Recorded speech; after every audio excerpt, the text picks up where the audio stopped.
Hello everyone, welcome to concept. मेरा नाम धर्मेंद्र है। आज हम एनालिसिस करेंगे बैंक निफ्टी की और देखेंगे कि आने वाले दिनों में उसका क्या परफॉर्मेंस हो सकता है, क्या क्या पॉसिबिलिटीज़ हो सकती है। हम वेरियस टूल्स यूज़ करेंगे उसको एनालिसिस करने के लिए। तो ध्यान से देखिए कैसे मैं टूल्स को यूज़ करता हूँ उसको एनालाइज करने के लिए, और उसके मुताबिक आप कैसे उसमें ट्रेड बना सकते हो, कैसे अपना एक व्यू रख सकते हो और उस व्यू के मुताबिक आप अपना ट्रेड बना सकते हो। ठीक है, तो मैं कुछ टूल्स यूज़ करूँगा जिसमें देखूंगा कि बैंक निफ्टी का क्या रुख हो सकता है। ठीक है, तो चलिए पहले देखते हैं कि बैंक निफ्टी को मैं कौन कौन से टूल से एनालिसिस कर सकता हूँ। ठीक है, तो बैंक निफ्टी को अगर मैं कॉन्सेप्ट एप्लीकेशन यूज़ करूँ तो यहाँ पर मैं देखिए मेजर टूल है, तो फ्यूचर डेटा एक होता है, उसके हिसाब से मैं करता हूँ जो मेरा फेवरेट है। फिर मैं पीसीआर डेटा के हिसाब से देखता हूँ। ठीक है, फिर मैं ऑप्शन डेटा के हिसाब से देखता हूँ। ठीक है, वैसे पीसीआर भी ऑप्शन डेटा के हिसाब से होता है, लेकिन पीसीआर का कैलकुलेशन अलग होता है, तो ऑप्शन डेटा होता है। ऑप्शन डेटा में मैं क्या यूज़ कर सकता हूँ? ऑप्शन डेटा में मैं ओपन इंटरेस्ट चेक करता हूँ। ठीक है, ऑप्शन डेटा में ओपन इंटरेस्ट चेक करता हूँ, और इसको कई बार मैं ट्रैप इंडिकेटर भी यूज़ करता हूँ। ठीक है, तो ये हमारे पास ये मेजर टूल्स हैं जिनको यूज़ करके आप एक जो भी पर्टिकुलर स्टॉक है उसको एनालिसिस कर सकते हो। ठीक है, इसके साथ साथ अगर मैं दूसरा टूल यूज़ करूँ तो मैं यहाँ पर प्राइस परसेंटाइल है। ठीक है, उसका नाम दे देता हूँ प्राइस परसेंटाइल। ठीक है, तो आपने देखा ये मेरे पास 4 मेजर टूल्स हैं। ठीक है, आप चारों में से कोई भी यूज़ करके बैंक निफ्टी को एनालाइज कर सकते हो और एक अच्छा रिजल्ट आपको मिल सकता है। ठीक है, तो इसको यूज़ करके जो भी आप कंफर्टेबल फील करते हो उसके मुताबिक आप उसमें एनालिसिस कर सकते हो। ठीक है, तो जैसे फ्यूचर डेटा है, पीसीआर डेटा, ऑप्शन डेटा है या प्राइस परसेंटाइल है, इसके मुताबिक हम उसमें ले सकते हैं। ठीक है, तो चलिए हमने फ्यूचर और पीसीआर डेटा बहुत यूज़ किया है, तो ऑप्शन डेटा को यूज़ करते हैं, open interest, trap indicator use करते हैं, और प्राइस परसेंटाइल भी हम इसमें यूज़ कर सकते हैं। ठीक है, तो चलिए हम इसमें प्राइस ओपन ऑप्शन जो डेटा उसमें ज़्यादातर मैं ओपन इंटरेस्ट चेक करूंगा, क्योंकि ट्रैप इंडिकेटर में हमेशा वो इंडिकेट नहीं करता है, मुझे बारी बारी चेक करना पड़ता है। ट्रैप इंडिकेटर में मेजरली स्टॉक्स आते हैं, लेकिन जब भी बैंक निफ्टी या निफ्टी आता है तो आपको एक अच्छा मूव देता है। ठीक है, तो मैं बात कर रहा हूँ प्राइस परसेंटाइल की। ठीक है, तो अगर मैं प्राइस परसेंटाइल के हिसाब से अगर मैं ट्रेड करता हूँ, ठीक है, तो प्राइस परसेंटाइल मुझे क्या बताता है कि अगर एक जो रेजिस्टेंस है, ठीक है, मेजॉरिटी ऑफ द टाइम जो स्टॉक इसके नीचे स्पेंड करता है टाइम, ठीक है, मेजॉरिटी ऑफ द टाइम, तो वो प्राइस परसेंटाइल के रूप में इंडिकेट करता है। ठीक है, जैसे 90%। ठीक है, इसको मैंने एक कंसेप्ट के हिसाब से भी मैंने समझाने की कोशिश की है कि अगर किसी क्लास में एक बच्चा है, कुछ बच्चे जो टॉपर्स हैं, जो काफ़ी अच्छा स्कोर करते हैं, ठीक है, तो पूरे जो स्कूल टीचर्स हैं, पेरेंट्स हैं, सब यही सोचते हैं कि ये आगे मेजर एंट्रेंस एग्जाम क्लियर कर सकता है। तो यहाँ पर भी सेम कंसेप्ट है कि ज़्यादातर टाइम जो प्राइस नीचे रहता है और उसके पास है, मतलब ये पूरा यहाँ से लेके उसने 90% कवर किया है और रेजिस्टेंस के पास है, तो मतलब ये इसको ब्रेक करके अच्छा खासा ऊपर जा सकता है। इसलिए प्राइस परसेंटाइल अगर 90 रहता है तो हमें ये उम्मीद रहती है कि ये ऊपर जा सकता है। ठीक है, अभी जब मैं उम्मीद की बात करूं तो उम्मीद यहाँ पर बताता है आपका डेटा, मतलब आपका फ्यूचर डेटा। फ्यूचर डेटा क्या बताता है कि फ्यूचर डेटा यहाँ पर जो है, जब मैं ओवाई डेटा की मैं बात कर रहा हूँ, ठीक है, तो यहाँ पे पेरेंट्स और टीचर्स हो गए, सबको उम्मीद है।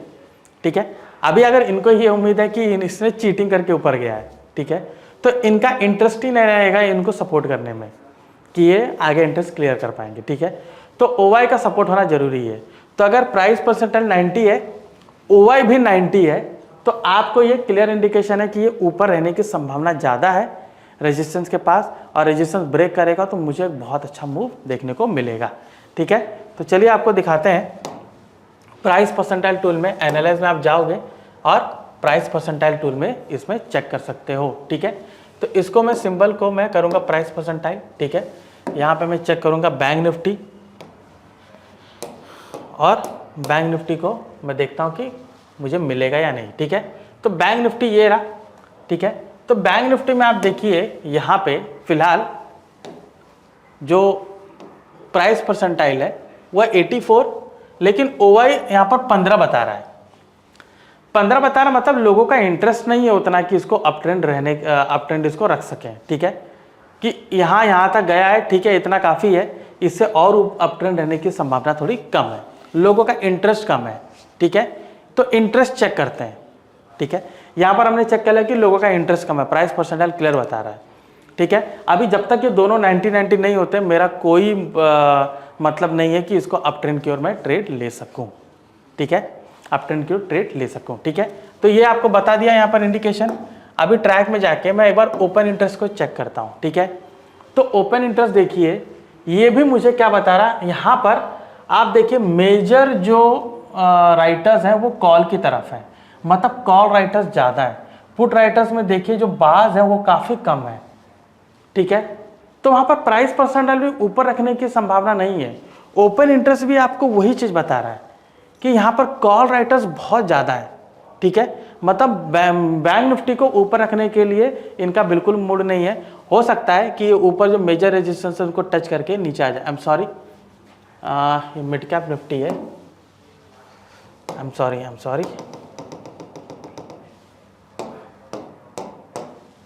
यहाँ पर मैं बैंक निफ्टी को सेलेक्ट करता हूँ, ठीक है। तो बैंक निफ्टी, तो यहाँ पर आप देख सकते हो बैंक निफ्टी में सेम कंडीशन है, यहाँ पर मुझे कॉल राइटर्स बहुत ज़्यादा है, ठीक है।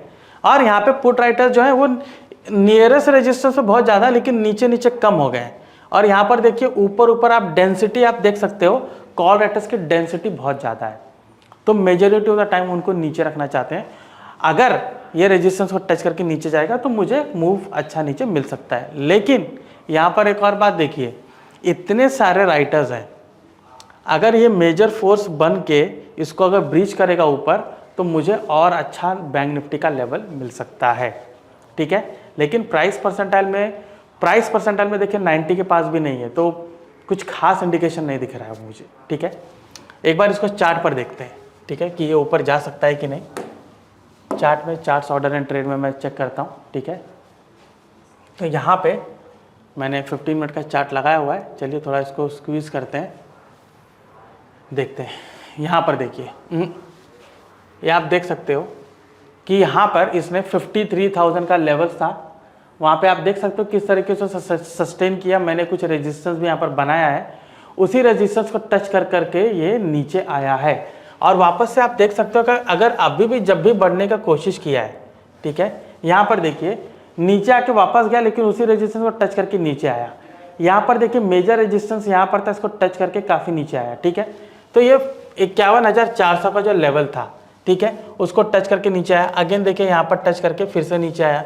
तो एक एक दिन में वो 400 500 पॉइंट नीचे जा रहा है, ठीक है। अभी इसने इसको ब्रेक करके ऊपर सस्टेन करने की कोशिश कर रहा है। अगर ये सस्टेन कर जाता है यहाँ पर तो मेरा एक आगे वाला बुलिश व्यू देखने को मिलता है, ठीक है। लेकिन वो बुलिश व्यू ज़्यादा तक नहीं रहेगा, क्योंकि 52,300 का एक लेवल है, हो सकता है कि वहाँ पर जाके सस्टेन करे, ठीक है। तो यहाँ से 600-700 पॉइंट ऊपर मुझे आई एम सॉरी नॉट 600-700, यहाँ पर मुझे कुछ 900 पॉइंट ऐसा ऊपर दिख रहा है, ठीक है।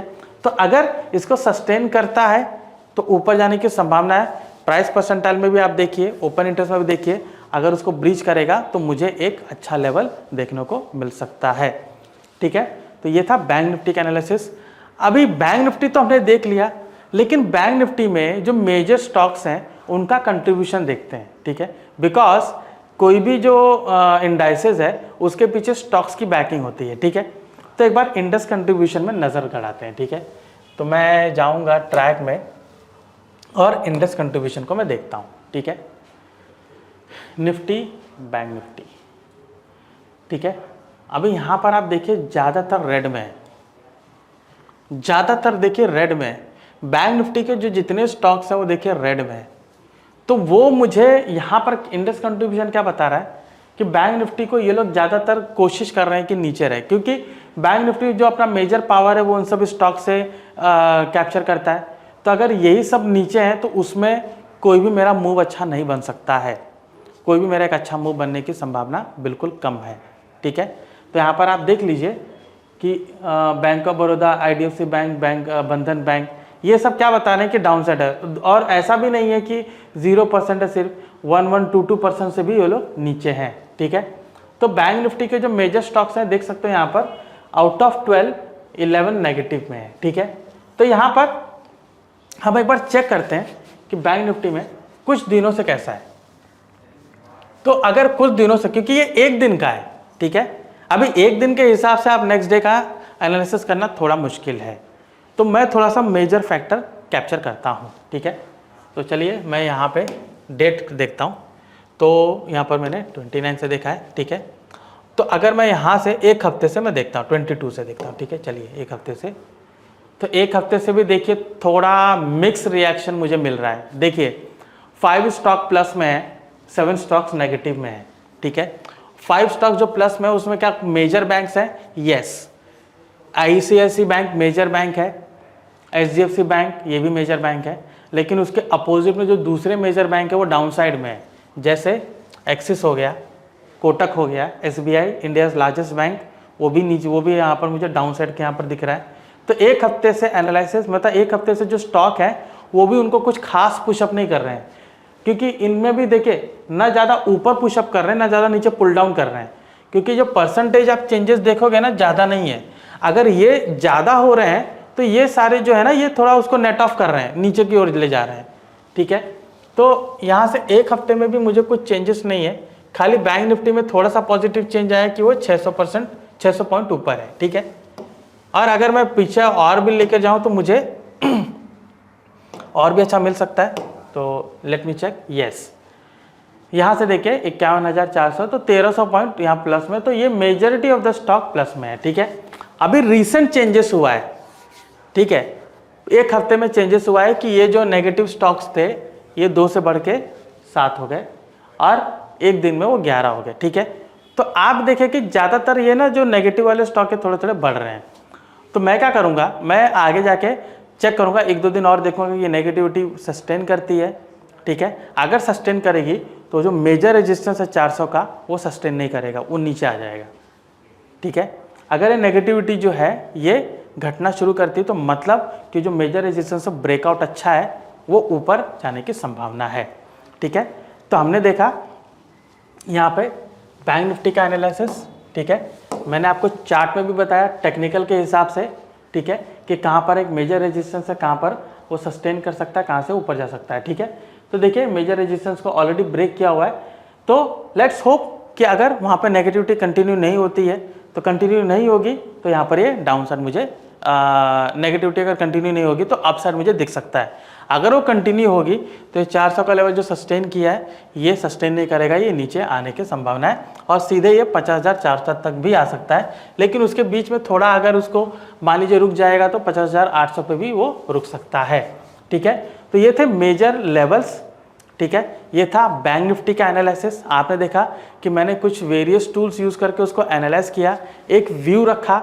आप भी इस तरीके से व्यू रख सकते हैं, उस टूल को यूज़ कर सकते हैं, आप अपना खुद का व्यू भी बना सकते हो, ठीक है।